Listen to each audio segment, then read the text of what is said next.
فوق يا صاحبي بسبب ولا فلان حلاقة بس اللي بنكو تاسو وسط نور وړو د كده دي حلاق طبعا ده حلاق طبعا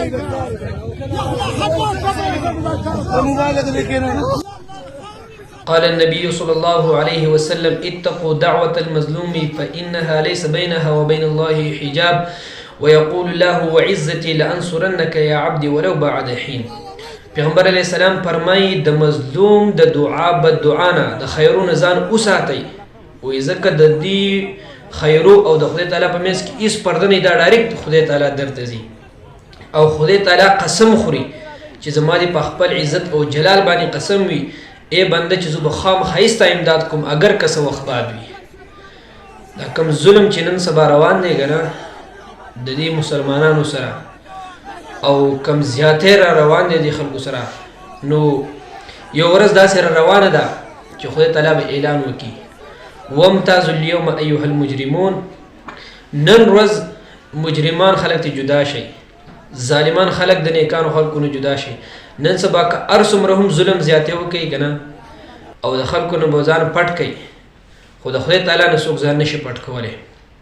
او د دې بابا دا خبرې چې ما واورېدلې زما زوی به په څه باندې مړ کړو په څه ګناه یې وه په څه ګناه باندې زما زوی وی شهید کړلو. ما ته د پیغمبر علیه السلام یو حدیث مبارک رایاد شو. حضور علیه السلام فرمایي والذي نفسي بيده ليأتين على الناس زمان لا يدري القاتل فيما قتل ولا يدري المقتول فيما قتل. وی زما د پیغمبر علیه السلام فرمایي وی زما د په خدای قسمي زما په امت به یو داسې وخت راشي چې قاتل ته به دا پته نه لګي چې زه دا قتل ولې کومه دې سړی څه ګناه کړی زه ولې قتل کومه دا پته به ورته نه لګي او مقتول ته به دا پته نه لګي چې زما څه ګناه ده زه ولې قتل کېږم.